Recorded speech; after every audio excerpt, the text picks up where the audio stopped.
All right, guys.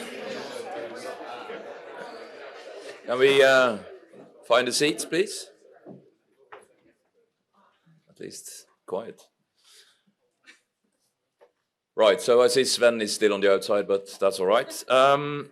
So now we are turning over to soon the last part on the agenda. So we have Johanne Bø from Altera to talk about something most of us have heard a lot about, but perhaps do not know that much about anyway, carbon capture and storage. So as promised before the break, Johanne will now tell us how to save the planet. Is that okay? Yes, looking forward to that. No pressure. Okay, so thanks for the introduction. Thanks for inviting me to talk about carbon capture and storage, and in particular, how to successfully realize large-scale CCS. And I can say it's huge. I hope you can read it. I believe that most of you have heard about CCS. Maybe you heard it's too expensive, difficult to commercialize. Maybe you've heard that it would only delay the energy transition. What I can say is that this is a new industry that has been developed over decades to almost appear overnight. And it has to be planned in a scale that is actually hard to imagine today. We are also, I'm going to talk about both on how to commercialize CCS. I will touch upon some of the technical challenges, but also on the regulatory side and why we need predictability in terms of regulatory and economic frameworks in order to make these capital-intensive projects bankable. It's no longer a question about if we need CCS, it's more a question about how can we deploy these projects and how fast can we do it.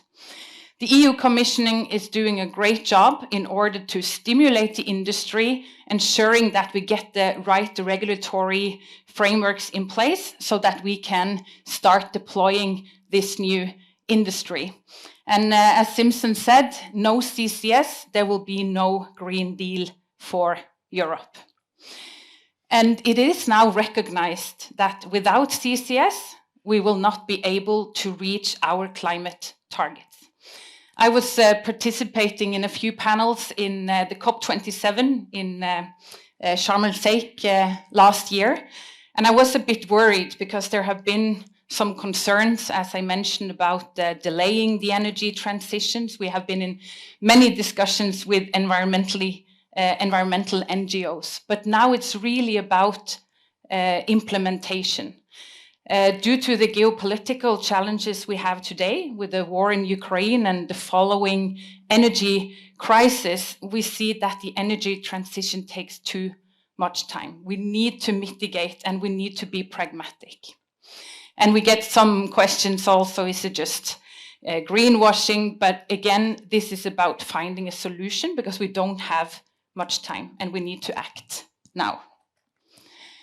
So just to put this into context and explain how important CCS is and how large it has to be to impact in a positive way in our global decarbonization strategy. And you see here on the left side, CCUS is the purple part. You can see that it's almost as important as the electrification when it comes to the decarbonization strategy. And just to put that into context, we are talking about 7 gigatons that we need to capture, transport, and store globally on an annual basis. Only in Europe, we're talking about 300 to 400 million tons. That is actually larger than the current global oil market today. Imagine all the ships, the pipelines, the other logistics, terminals, everything that is today built to manage the oil industry. This has to be larger. So ladies and gentlemen, there are great opportunities for those who want to take part in this early phase of CCS. And then the question is, how do you incentivize the emitters to choose CCS and not only emitting the CO2? And it is a fact that over the last years, there are many promising CCS projects that have been cancelled because they have been too expensive. The cost of CCS has been larger than the cost of emitting the CO2.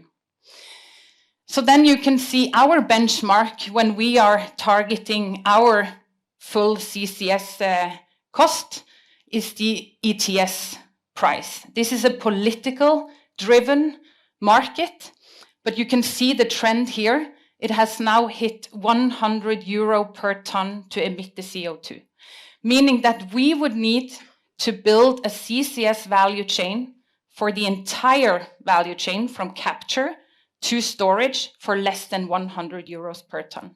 We believe that is achievable. But it's not only the price that is incentivizing at least large corporations globally. It is also a reputational part to this. And we see that large corporations, as I just mentioned, they are willing to lock in the CCS price now because they believe that the ETS price might go up to 200, 300 euros per ton. They could hedge that risk over a period, and they could be first in the market to create green products. A cement factory could be first in the market to produce green cement, and they believe that they could take more for a higher price for that product. So it's not only about the price, but of course it helps. So when we are talking about CCS, we normally are most focused on the infrastructure, the terminals, the ships, the pipelines, and also, of course, safe and permanent storage offshore. And I will get back to the infrastructure because it's very capital intensive. I don't think we've ever done that before, building such capital intensive projects for low margin business. So, but in addition to the CO2 infrastructure that we are building, this is also an important industry and technology for the heavy industry itself, the hard to abate industry like cement, chemical and steel, important in power generation and also for blue hydrogen. And in addition to what we need to capture and store going forward, in order to reach net zero and a negative emission path, we also need to capture already emitted CO2 from the atmosphere. There are large investments also on that side of the infrastructure. So this comes with massive investments. I also would need to talk about our solution in Altera. We are leveraging our 40 years of experience from the shipping industry. We have also operated the FPSOs and FSOs for more than 30 years. We have been working on the Stella Maris concept for more than 10 years, but it's first now that the market is mature enough to start planning for the investment, the building, and ultimately the operations of CCS. As you can see here, Stella Maris is an integrated value chain from receiving terminal to large CO2 carriers to injection and permanently storage offshore. And there are mainly three reasons for us to offer an integrated value chain. First of all, we want to avoid in this new evolving industry all these interface issues and seams issues. We need to control the various contracts across the value chain to avoid the cross-value chain risk, in particular when it comes to delay. It's also because we know that the emitters, they want to enter into one contract with one counterparty being strong enough to take on the liability for the CO2, the management and the storage of that. And then it's also important that we do this in partnerships in the industry. This is industrial development. It's new, it's very expensive, and we need to lift these projects together. We were awarded the Havstjerne storage or license offshore Norway in March, which was the last piece in our value chain to have a complete offering. And our partner on that license is Wintershall Dea, bringing in their subsurface competence. So it's important to say that we need the offshore experience from the oil and gas companies. We need the shipping experience, terminal, but at the same time, this is not the most difficult part to lift CCS projects. The customers out there, they are confident that the oil and gas companies can drill the wells, not a problem. We could build the ships, they're first of a kind, they are large. Our ships are 50,000 cubes. That's 6 times larger than the ships currently being built in the Northern Lights project. It's really about the innovation on the commercial model, ensuring that we get the right regulatory frameworks in place. How do we influence the policymakers and the government? And how do we make these projects bankable? We are talking about only in the infrastructure side, on the 10 million ton case, that's around 20% of Norway's annual emissions, a $2.5 billion investment in this new industry.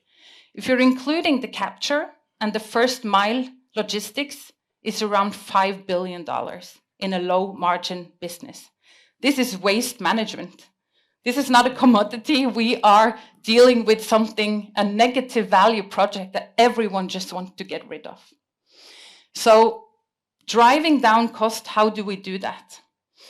We are not an oil and gas company, but we are operating in the oil and gas segment. My main concern has been from the start, how do we avoid all of these oil and gas cost structures to come into CCS? That will destroy the CCS market. It wouldn't be possible to commercialize. We're talking about, again, 100 euros per ton, maybe 50% on the infrastructure. How do we get there? We need to cut away all the layers of nice to haves. This is not hydrocarbons. We don't talking about the same risk as we are when we are dealing with oil and gas. This is CO2 stored subsea. Well-recognized research institutes have all concluded that the risk of leakage is extremely low. And what is the consequence of leakage? We are emitting billions of tons of CO2 per year. Worst case, there will be emissions from the stored CO2, even though it's extremely unlikely. So how are we working in the market? As I mentioned, we don't see the technical work streams and projects as the most challenging part. It is to build the minimum viable project to get it financed. One-on-one emitters could never lift such a product or such a project alone. So you can here see our overall vision is to build shared infrastructure for emitters across Europe. We're building multiple terminals from large emissions hubs. With multiple ships, we have a pool, a fleet of CO2 carriers being shared, kind of a Uber at sea. And then to transport directly to multiple reservoirs offshore Norway. That adds redundancy to the operations, and it also allows smaller emitters to connect to this infrastructure. So how are we working in the market? We are taking a very active role together with the industry. We are gathering in competitors and others into one room, consolidating the available volumes, talking about how we together can create minimum viable volume, get it financed at the low cost, and to get it realized. And how do we share that risk? That's also innovation. It's not innovation only on the technology side, but how we work in the market. And we are also working closely with government, policymakers here in Norway, also in Brussels, together with the EU, because we need to ensure that we, as the early movers, have enough certainty on the regulatory development in order to make an FID next summer. That's moving extremely fast. In order to meet the demand from the first large emitters in Europe, mid-2027, we need to make an FID next year. So we know that summer next year, there will be a lot of uncertainties. And speaking to this audience today, there are no insurance schemes in place, no fund structures. We don't even know what is the consequence of leakage. That we need to start there. What is actually the consequence? Then you can quantify it, you could cap it, and you can insure it. So this is one of the uncertainties we are dealing with now. And how do you know that the ETS price will stay high? What if there is a drop later? How do you deal with that? So being an early mover comes with a lot of opportunities, but also a lot of challenges and risks associated with these large investments. So again, shared infrastructure, that's what it is about. So how are we enabling large-scale CCS? As I mentioned, obviously, cost of emitting CCS must go up. We have the ETS price today, but there are good reasons to believe that once the CCS or CO2 infrastructure is established and there is actually an alternative for the emitters, the ETS price will go up and the quotas available will go down. Price of CCS also needs to come down. One of my other concerns has been that some of the oil and gas companies, maybe in particular, are just securing land, just securing a lot of licenses, and then they are not in a rush. Then they can wait. They think that there will be not enough storage available for these volumes in the future, and they expect the prices for storage to come up. So again, it's all about the prices. How can we commercialize it? Because we strongly believe it is possible, but you need scale. You need to build a project that is scalable, building it large, and build a shared concept. And of course, it's also about de-risking, and not only de-risking in the on the technical side with all these new assets. We are building first-of-a-kind ships, never been built before. We're building a floating injection unit, known technology, proven technology, but it's not been built before.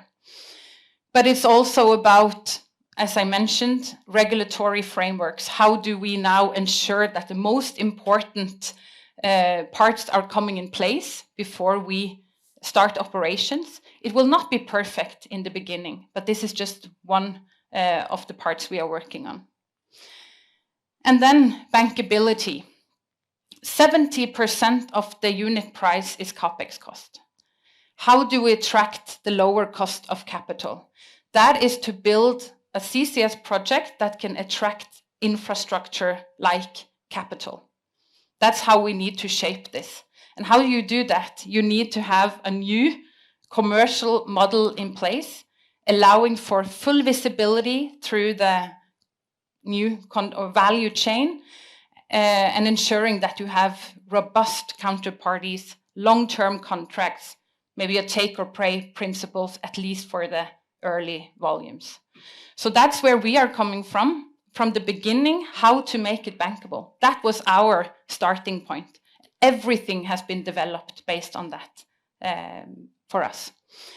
So I think that's, we are the only non-E&P company in Norway holding a license, and I think that's some of our strengths. We are challenging many of the petroleum regimes, petroleum cost level. Do we need to do it as we've done with oil and gas for 50 years? I don't think so, and we can't do it like that. And then I just mentioned innovation. There are so many innovation aspects to this early industry development. We have a team both on technical side, we have a commercial team, we have one team only working on the regulatory parts of this and government relations, public affairs, and also on the capital strategy, because that is also innovative. We have great owners who have been lifting first-of-a-kind industry before, which helps, because we know exactly how to build this up. So it is a new industry evolving. It has to be large in order to make any sense with CCS, and it is accelerating in a pace that I could not imagine 2 years ago. We hear that people who have been working with CCS for 20 years, they say more have happened the last year than the 19 first years. And what we hear is that now it's actually happening. And if all goes well and we start in 2027, we hope that in order to lift these first projects off the ground, introduce the CO2 infrastructure, the commercial market is ready to grow. So very exciting times. That's how to save the world, Magne. Thank you so much.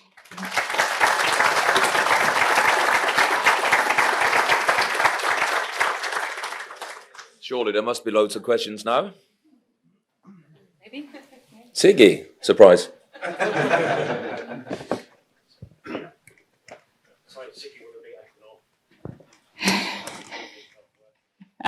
You're building a 40 million ton pipeline. Looking forward to that.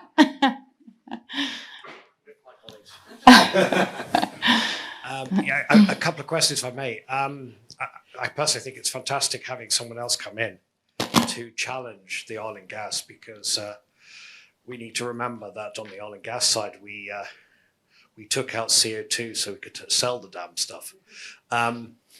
But how are you? There's massive quality issues. Where do you see the quality going to come from? And is there a lot of dialogue between yourself and Northern Lights, Sleipner, and other such things? Because one of the big concerns, it's rumoured that CO2 and water don't mix very well, certainly not for storage tanks. But how are you going to, or how are we going to achieve the quality? Yeah, very good questions. And yes, Northern Lights, we are very happy that the Norwegian state spent 30 billion Norwegian kroner to establish Longship. It's extremely important because they are already operational in 2024. There will be a lot of learnings on the technical side, storage, regulatory, and all of these various parts that is extremely important. So we have a very good industry collaboration. And that's also, we need to learn from each other. Again, it goes back to the main principle of partnerships. So I think now when, and the good thing with Northern Lights, they are now building real tanks and real ships, and they have real pictures to show to the wider community that this is actually happening now. But there are many good initiatives. You have Offshore Norge. We're having like several working groups with like many representatives from the industry. The EU Commission are working also very actively with industry. So we see a lot of good development there. But again, it goes back to our risk of being a first mover, or at least an early mover. How is this actually going to work? And how confident are we that when these first projects are lifted, things will further develop from there? But I see that Equinor, we have Aker BP have license now, OMV, ourselves, Wintershall Dea, they are very actively engaged in the development, which I think is extremely important. Good morning. My name is Robert John, ship owner. My name is Robert John, ship owner from the Netherlands. For us, quite interesting because we have several carbon capture units presently on board and waiting for the first trials next year. I was wondering because we have two ideas why we put these units on board of our vessels. The first one, saving the planet, but secondly, CII. And what wonders us is that the IMO is totally not interested at this moment at all. So what are your thoughts about that? Yeah, I know there is a lot of discussions on that. We have a team in Altera working more on the carbon capture on the ships itself. I'm not that into the pure shipping part. I'm more on the outside with the emitters and the large clusters in Europe. But I know it is also, again, it's the chicken and egg dilemma, right? Because, and that's how we are struggling now. Where do you start? Would you start to make that investment before it's a requirement? Or do you wait for the requirement and then you comply? I think that's also one of the issues we see there. Getting these industry associations on board is something we've seen being very important on the large scale CCS, but it's also on capture technology on board the ships. It's also on the FPSOs and other offshore installations. So, but I'm not that into all the details with the ships and the technology on board of that.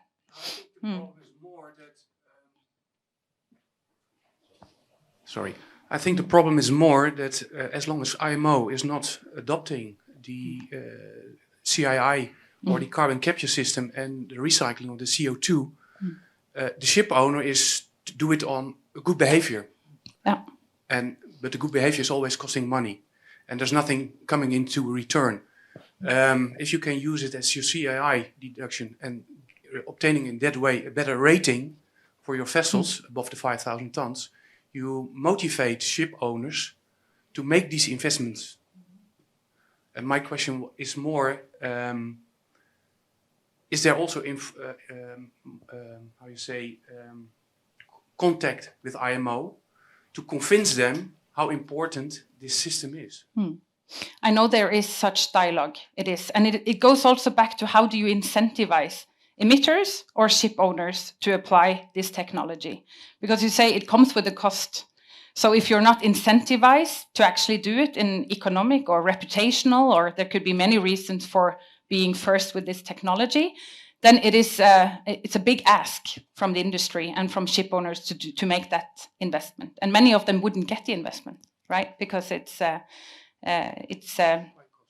is very costly. So, but again, that's how we see that this is early phase. I think the pressure on these IMO, for example, will grow. And I know there are good dialogues on that as well. But I think it goes back to the same all the emitters in Europe are struggling with as well. Should we just wait? Maybe the ETS is dropping. I'm only looking at the price. I'm not doing this to be kind of a good faith. I'm doing it because I'm incentivized to do so on an economically basis. Thank you, guys. Thank you, Johanna. Yeah. Just one final question from my side. You mentioned that you are in dialogue with authorities around the world. How do you find the understanding from the authorities? Do they understand what they are doing at all? Well, yeah, we talked about unfortunately, no. I think they are asking the industry to tell them what they need, which I think is good. I think the dialogue is extremely important, and we are closest to the problems and the challenges, so we need to tell them. But still, it's and we can talk about insurance, for example, being here.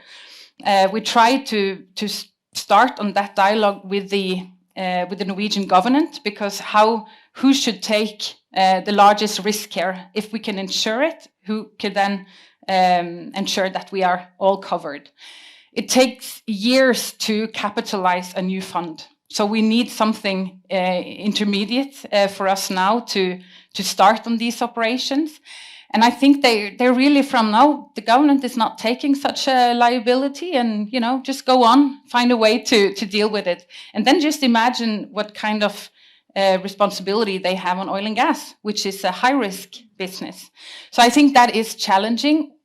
And what we see is that the dialogue we have with the EU Commission is a lot better than we have with the Norwegian government. And that's something to think about, because the Norwegian government, they have said that it is, we want to make CO2 storage a new and huge industry for Norway. And we are ready to make it commercially viable.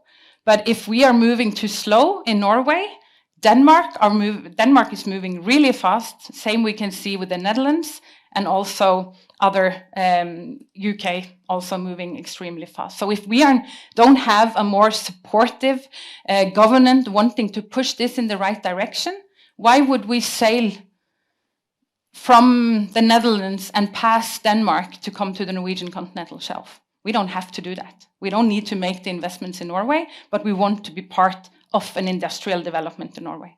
So I think it's a critical part. We're working heavily on that. But what we see in Brussels, it's a lot more support than what we get from the Norwegian state. Right, thank you very much. I now see that there's a group of fine people out there eagerly waiting to share the stage with you. So you will be probably thanked afterwards. But for now, I'll hand the word over to Teresa Cunningham, who's going to lead us through the next debate.